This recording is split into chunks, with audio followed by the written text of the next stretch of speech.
उत्तराखंड के बागेश्वर में ग्लेशियर को बचाने के लिए वन विभाग ने एक ऐसे दिशा निर्देश जारी किए हैं जिससे कूड़ा फैलाने वालों पर लगाम लगेगी। ट्रैकिंग पर जाने वाले ट्रैकर्स को अपना कूड़ा वापस लाकर वन विभाग की चौकियों में जमा कराना होगा और अगर वो ऐसा नहीं करते तो उनकी सिक्योरिटी फीस फाइन के तौर पर रख ली जाएगी।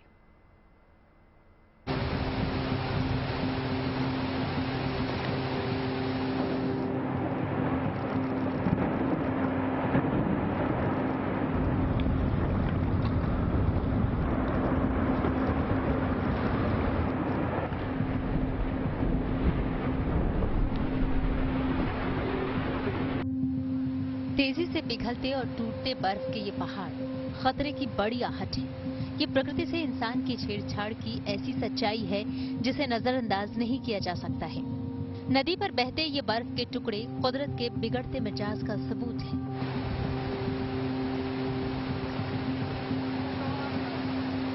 ग्लोबल वार्मिंग के चलते प्रकृति का संतुलन लगातार बिगड़ता जा रहा है। इतना ही नहीं, ग्लोबल वार्मिंग ने नदियों के जलस्तर का गणित भी बिगाड़ कर रख दिया है।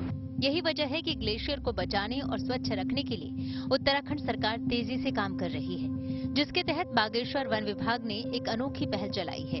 वहां ग्लेशियर पर जाने वाले ट्रैकरों के लिए कड़े निर्देश जारी किए गए हैं। ट्रैकरों को ग्लेशियरों की स्वच्छता का ख्याल खुद रखना होगा और ग्लेशियरों से अपना कूड़ा हर हाल में वापस लाना होगा। ऐसा न करने पर उन्हें हजारों रुपए फाइन देना पड़ सकता है। स्थानीय ट्रैकरों के लिए 2000 रुपए का जुर्माना तय किया गया है और देसी पर्यटकों ट्रैकरों को 5000 फाइन देना होगा, जबकि विदेशियों पर्यटकों ट्रैकरों के लिए 10,000 रुपए जुर्माना का प्रावधान किया गया है। वन विभाग की इस पहल का असर भी दिखने लगा है। ट्रैकिंग पर जाने वाले ट्रैकर अपने साथ कूड़ा लाकर वन विभाग की चौकी में जमा करा रहे हैं। कि बागेश्वर में पिंडारी ग्लेशियर है जो विश्व प्रसिद्ध है। वहाँ पर कई हजारों की संख्या में टूरिस्ट हर साल आते हैं। तो प्लास्टिक का जैसे बहुत पूरे देश में बैन भी लगा दिया गया है और ट्रैक के रूट में भी काफ़ी प्लास्टिक जाता है, तो वो भी एक गंभीर समस्या होती है। तो उसी के क्रम में जो हमारे ट्रैकर जो आते हैं उनसे सिक्योरिटी डिपॉजिट के तौर पे पैसे लिए जा रहे हैं और जब वो वापस आते हैं तो उनका चेक किया जाता है जितना प्लास्टिक वो लेके गए थे उतना वापस लेके आए हैं कि नहीं आए हैं। अगर वो संपूर्ण प्लास्टिक लेके वापस आते हैं तो उनकी डिपॉजिट वापस की जाती है, अन्यथा के केस में सिक्योरिटी डिपॉजिट जब्त कर ली जाती है और उनको वापस नहीं किया जाता। हालांकि जो भी टूरिस्ट अपनी ट्रैकिंग पूरी करने के बाद अपना कूड़ा साथ लाकर जमा कर रहा है, प्रशासन उन्हें डिमांड ड्राफ्ट लौटा रहे हैं और कूड़ा न लाने पर राशि विभागीय खाते में जमा की जा रही है।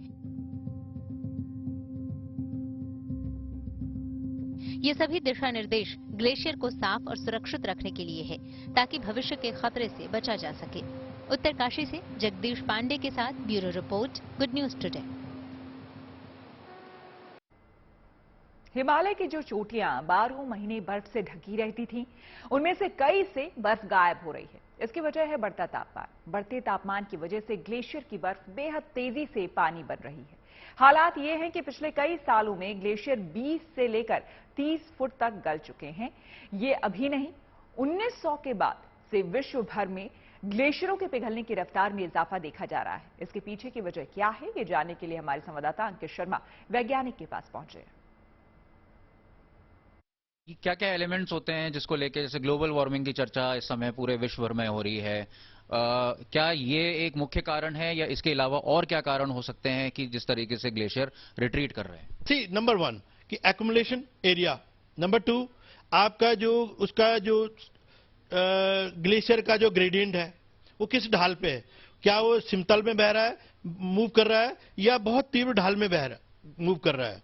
तो जैसे हम लोग पिंडारी ग्लेशियर है, तो पिंडारी ग्लेशियर का बहुत ढाल तेज है, तो वहां पे हम लोग कहते हैं कि बहुत फास्ट रेट है। लेकिन वहीं हम अगर आप दूसरे ग्लेशियर की बात करें, सतोबंद या अन्य ग्लेशियर की बात, तो वहां पे रेट कम है। इसी तरह से अगर हम बात करें कि दिशा, उसका एस्पेक्ट क्या है, क्या वो पूरब दिशा की ओर है या पश्चिम, नॉर्थ है या साउथ है, तो ये जो एस्पेक्ट है, स्लोप एस्पेक्ट, ये बहुत महत्वपूर्ण है। नंबर 4 वहां का जो सनसाइन एरिया है कितना है, दिन भर में धूप कितनी रहती है। तो अगर आप ज्यादा धूप रहेगी तो स्वाभाविक है वो गलेगा, कम धूप होगी तो स्वाभाविक है कि उसका मेल्ट रेट कम होगा। तो ग्लोबल है, माइक्रो लेवल का इम्पैक्ट है ना, लोकल जिसको बोलते हैं लोकल क्लाइमेट, ये बहुत सारे फैक्टर्स हैं जो ग्लेशियर्स को गलने और न गलने का। अभी एक आखिरी सवाल, आप गंगोत्री ग्लेशियर की इस रिपोर्ट को किस तरीके से देखते हैं? और दूसरा, अभी आपके हिसाब से क्या स्थिति है? क्या आने वाले समय में ये बहुत ज्यादा इस पे खराब होने वाली है या विलुप्त होने के कगार पे है, जिस तरीके से रिपोर्ट आ रही है?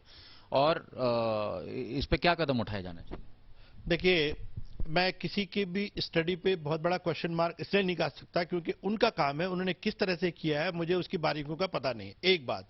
दूसरी बात, रही बात कि क्या इसका इम्पैक्ट पड़ जाएगा, मुझे नहीं लगता है कि अभी हाल फिलहाल में कोई इतनी जल्द आदमी को परेशान होने की जरूरत नहीं है। ठीक है, बहुत बहुत धन्यवाद सर। तो ये थे हमारे साथ डॉक्टर एमपीएस बिष्ट, जिन्होंने हमें बताया कि जो पर्यावरण है उसमें चेंजेस आते रहते हैं और इससे घबराने की जरूरत नहीं है। आने वाले समय में ग्लेशियर्स बढ़ेंगे या पिघलेंगे, ये उस समय के जो क्लाइमेट होगा उसके हिसाब से जो सिचुएशन है वो बता पाएगी। कैमरामैन अनिल बडोनी के साथ अंकित शर्मा, देहरादून।